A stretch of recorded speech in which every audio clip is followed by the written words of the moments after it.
जय श्री राम दोस्तों, आप सभी लोगों को। तो आज मैं आप लोगों को बालकांड का 5वां विश्राम है और 5वां विश्राम का ही अभी प्रसंग चल रहा है। तो इसके पहले आप लोग चैनल पर जाकर पहला विश्राम, दूसरा विश्राम, तीसरा और चौथा विश्राम पड़ा हुआ है, तो आप लोग वहां से देख सकते हैं। और अभी जो चल रहा है यहाँ पर श्री रामचंद्र जी के दूसरे अवतार का कारण था, वही कहानी है। तो शिव जी माता पार्वती जी को सारी कहानी सुना रहे हैं। और इसके पहले जो चैनल पर पड़ा हुआ है वहाँ पर माता सती, माता पार्वती और शिव जी की शादी कैसे हुई थी, क्या क्या हुआ था, तो सारी कहानी है। तो वहाँ आप जाकर वहाँ सुन सकते हैं। तो चलिए पढ़ते हैं। आप लोग पूरी वीडियो जरूर देखें, तभी आप लोगों को समझ में आएगा। एव मस्तु कही कपट मुनि, बोला कुटिल बहोर, बिलम हमारे भूलावे निज कहूँ न हम ही न खोरी। एव मस्तु ऐसा ही हो कहकर यह कुटिल कपटी मुनि फिर बोला, किंतु तुम मेरे मिलने तथा अपने राह भूल जाने की बात किसी से कहना नहीं। यदि कह दोगे तो हमारा दोष नहीं। ताते मैं ते ही बर जाहूँ राजा, कहे कथा तब परम अगाजा। छठे श्रवण यह परत कहानी, नास तुम्हारे सत्य मम बानी। राम सिया राम, सिया राम जय जय राम। राम सिया राम, सिया राम जय जय राम। कहते हैं कि हे राजन, मैं तुमको इसलिए मना करता हूँ कि इस प्रसंग को कहने से बहुत बड़ी हानि होगी। छठे कान में यह बात पड़ेगी तो तुम्हारा नाश हो जाएगा। मेरा यह वचन सत्य जानना। वो कहते हैं कि हे राजन, तुमको इसलिए मना करता हूँ कि यह प्रसंग कहने से तुम्हारी बड़ी हानि होगी, मतलब यह बात बताने से आपकी बड़ी हानि होगी। और यदि यह बात किसी छठे कान में पड़ जाएगी तो तुम्हारा नाश हो जाएगा। यह मेरा वचन सत्य सत्य जानना। यह प्रगटे अथवा द्विज श्रापा, नाश तोर सुनि भानु प्रतापा। आने उपाय निधि तब नहीं, जो हरिहार को पहि मन माही। राम सिया राम, सिया राम जय जय राम। राम सिया राम, सिया राम जय जय राम। कहते हैं कि हे प्रताप भानु, सुनो, इस बात के प्रकट करने से अर्थात ब्राह्मणों के शाप से तुम्हारा नाश हो जाएगा। और किसी उपाय से चाहे ब्रह्म और शंकर भी मन में क्रोध करें, तुम्हारी मृत्यु नहीं होगी। वो कहते हैं कि हे प्रताप भानु, सुनो, इस बात के प्रकट करने से अथवा ब्राह्मण के शाप से तुम्हारा नाश हो जाएगा। इसलिए और किसी उपाय से चाहे ब्रह्मा और शंकर जी के मन में क्रोध करें, तुम्हारी मृत्यु नहीं होगी। सत्यनाथ पद गहिन पे भाषा, द्विज गुरु गोप करहु को राखा। राखई गुर जो कोप विधाता, गुर विरोध नहीं को जगत्राता। राम सिया राम, सिया राम जय जय राम। राम सिया राम, सिया राम जय जय राम। फिर कहते हैं कि राजा ने मुनि के चरण पकड़कर बोला, हे स्वामी, सत्य ही है, ब्राह्मण और गुरु के क्रोध से कहिए कौन रक्षा कर सकता है। यदि ब्रह्म भी क्रोध करे तो गुरु बचा लेते हैं, और गुरु से क्रोध करने पर जगत में कोई भी बचने वाला नहीं है। इसलिए गुरु से विरोध नहीं करना चाहिए। जो न चलब हम कहे तुम्हारे, हो ना से नहीं सोचे हमारे। एक कहीं डर डर पत मन मोरा, प्रभु मही देव श्राप अति घोरा। राम सिया राम, सिया राम जय जय राम। कहते हैं कि यदि मैं आपके कथन के अनुसार नहीं चलूँगा तो भले ही मेरा नाश हो जाए, मुझे इसलिए चिंता नहीं है। मेरा मन तो हे प्रभु, यानी केवल एक ही डर रहा है कि ब्राह्मणों का शाप बड़ा भयानक होता है। सियावर रामचंद्र की जय। हो ही विप्र बस कवन विधि, करहु कृपा करि सोई। तुम ताज दीन दयाल निजी तू ना देखा हूँ होए।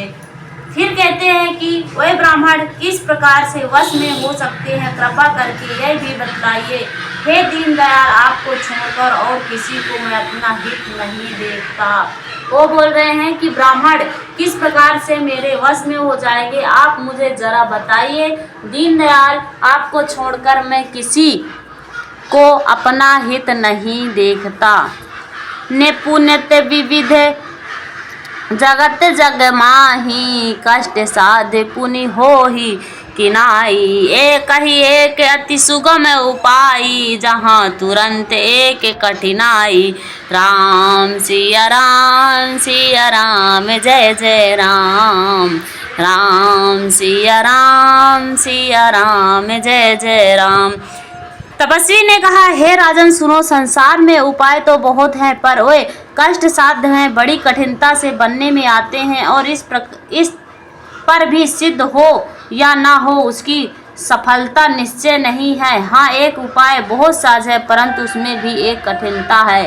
वो समझा रहे हैं कि हे राजन सुनो, संसार में उपाय तो बहुत हैं, पर कष्ट साध्य बहुत हैं, लेकिन मतलब यदि करेंगे तो कष्ट ज़्यादा आएंगे, पर एक सिद्ध हो या ना हो यानी उसकी सफलता जो निश्चित है, वह उपाय सहज है, परंतु उसमें भी एक कठिनता है।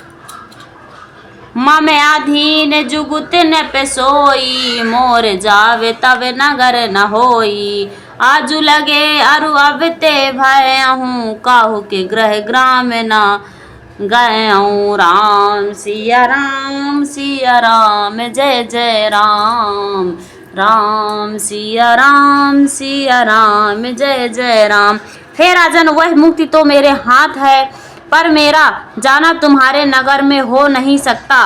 बस जब से पैदा हुआ हूँ तब से आज तक मैं किसी के घर अथवा गांव नहीं गया। वो बोलते हैं कि हे राजन, एक तो युक्ति है जो मेरे हाथ में है, और मेरा जाना तुम्हारे नगर में नहीं हो सकता, क्योंकि जब से वो पैदा हुए हैं तब से आज तक वो किसी के घर गए, ना किसी के घर गए हैं और ना ही किसी के गांव गए हैं। जो न जाऊं तब होई अकाजू, बना आई संशय जस आजू। सुनि मही से बोले हूँ मृदुमानी, नाथ निगम असी नीति बखानी। राम सिया राम जय जय राम। राम सिया राम जय जय राम। फिर वो कहते हैं कि परंतु यदि नहीं जाना है तो तुम्हारा काम बिगड़ता है। आज यह बड़ा असमंजस आ पड़ा है। यह सुनकर राजा के कोमल वाणी से बोला, हे नाथ, वेदों में ऐसी नीति कही गई है कि, मतलब वो बोल रहे हैं कि यदि आप नहीं जाते हैं तो तुम्हारा काम बिगड़ता है। यह बड़े असमंजस यानी कि बड़े असमंजस की बात है। यह सुनकर राजा जो है वो कोमल वाणी से बोलता है, हे नाथ, वेदों में ऐसी नीति कही गई है। बड़े स्नेह लगु हैं पर करही, गिर निज सिर नरी सदानत धरही। जलघी अगाध मोल वह फेकू, संतत धरनि धरत सिर नेरू। राम सिया राम जय जय राम। राम सिया राम जय जय राम। फिर कहते हैं कि बड़े लोग छोटों पर स्नेह करते हैं, पर्वत अपने सिरों पर सदा तृणेरी की घास को धारण किए रहते हैं। अगाध समुद्र अपने मस्तक पर फेन को धारण करता है, और धरती अपने शरीर पर सदा धूल को धारण करते रहते हैं। मतलब वो उदाहरण दे के बोल रहे हैं कि जो बड़े लोग हमेशा छोटे लोगों पर स्नेह करते हैं, जैसे पर्वत पर सिरों पर यानी कि सदा तृण यानी कि घास बनी रहती है, और अगाध समुद्र अपने मस्तक पर फेन को धारण करता है। और जैसे समुद्र में पानी होता है तो फेन को मतलब देखते होंगे आप लोग कि फेन उसमें रहता है, इसी तरह धरती भी सिर पर सदा धूल यानी कि जो धरती रहती जमीन रहती है वो सदा अपने धूल को धारण किए रहती है। सियावर रामचंद्र की जय।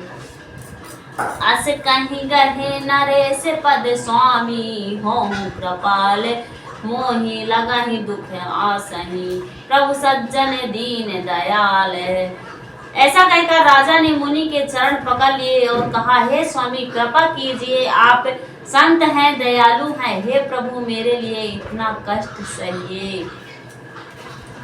जानिन पही आपने अधीना, बोला तपस कपट प्रवीणा। सत्य कहूँ भूपति सुनि तोहि, जग नयनि दुर्लभ कछु मोहि। राम सिया राम सिया राम जय जय राम।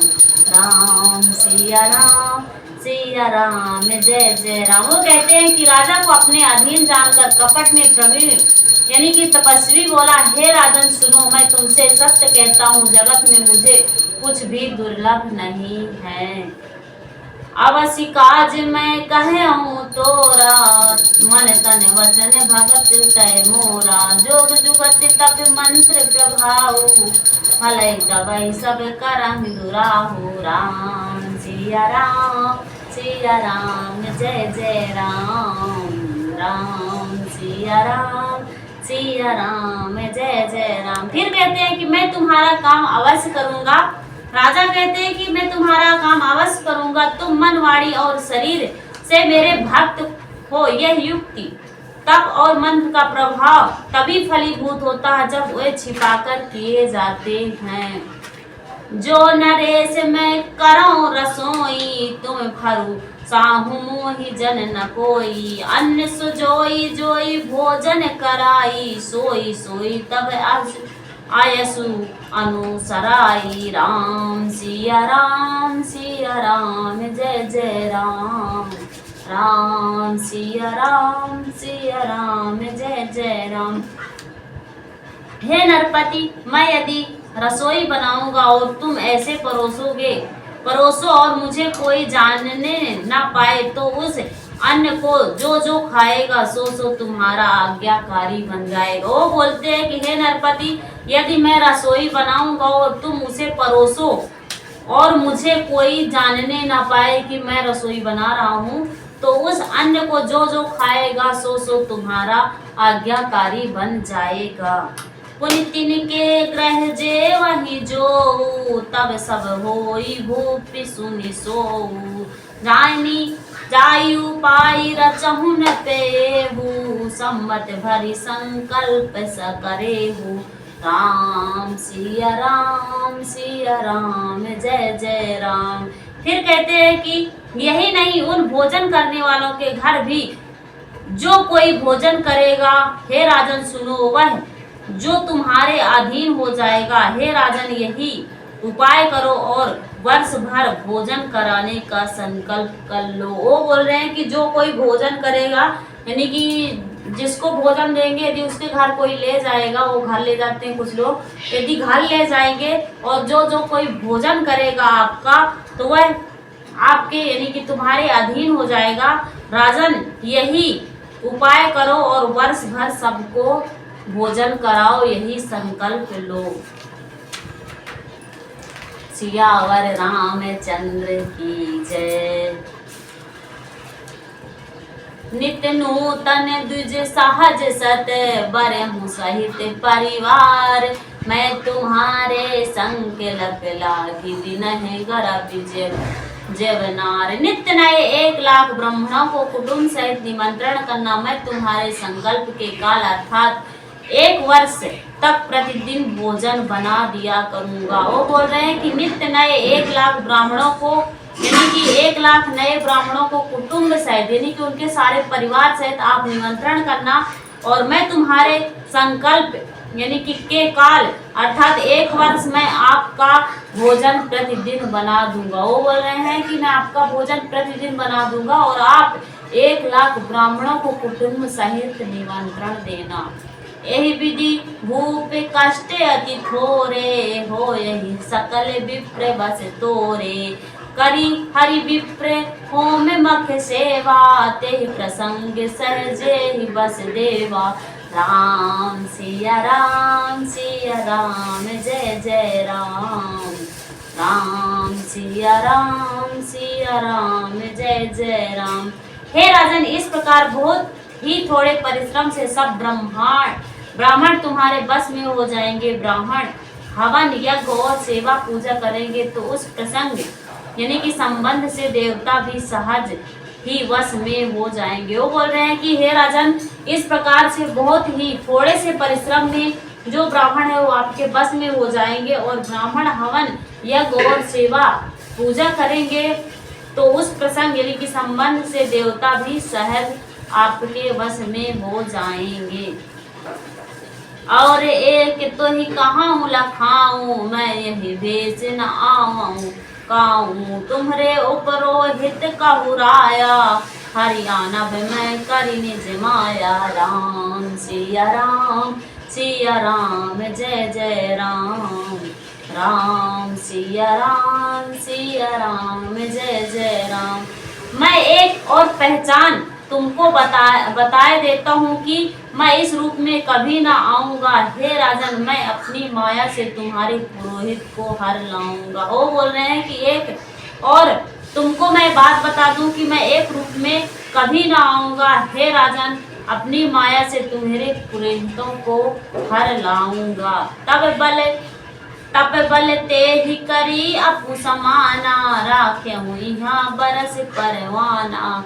मैं धरी तासु वेश सुनु राजा, सब विधि और समरे रन काजा। राम सिया राम जय जय राम, राम सिया राम जय जय राम।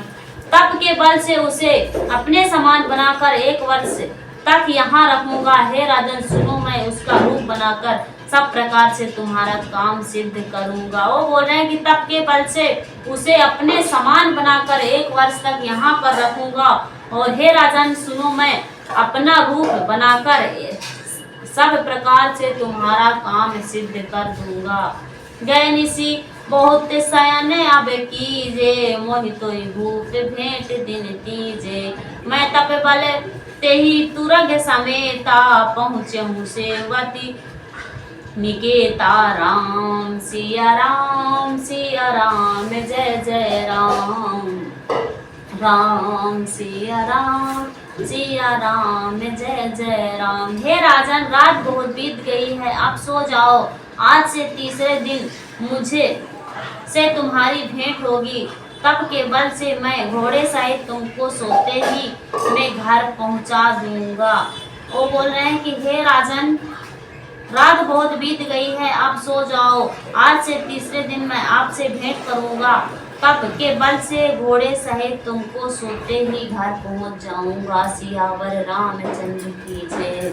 तो कैसा लगा आप लोगों को, आप लोग कमेंट जरूर करिएगा। और जो लोग नए चैनल पर नए देख रहे हैं वो लोग चैनल को जरूर सब्सक्राइब करें तथा बेल आइकन की बटन दबाएं, कमेंट करें, लाइक करें। और इसके पहले का जो मास पारायण का बालकांड में मास पारायण का जो पहला विश्राम, दूसरा विश्राम और तीसरा चौथा चैनल पर पड़ा हुआ, अभी 5वां विश्राम चल रहा है। तो 5वां विश्राम के जो आगे की चौपाई है वो चैनल पर पड़ी हुई है, तो आप लोग वहां पर जाकर जरूर देखें, जिससे बहुत कुछ सीखने को मिलता है। तो आप लोग वहां पर जाइए और देखिए। सॉरी, यानी कि पीछे का जो पढ़ चुकी हूँ उसको मैं बोल रही हूँ कि पहला विश्राम, दूसरा विश्राम, तीसरा और चौथा विश्राम, यानी कि पीछे जो पढ़ चुकी हूँ वो चैनल पर पड़ा हुआ, तो आप लोग जरूर देखें। तथा आगे की और भी मैं पढ़ूंगी तो उसको देखने के लिए आप लोग चैनल को सब्सक्राइब करें, तभी आप लोग देख पाएंगे। तब तक के लिए सभी लोगों को जय श्री राम, हर हर महादेव। जय श्री राम दोस्तों, जय श्री राम।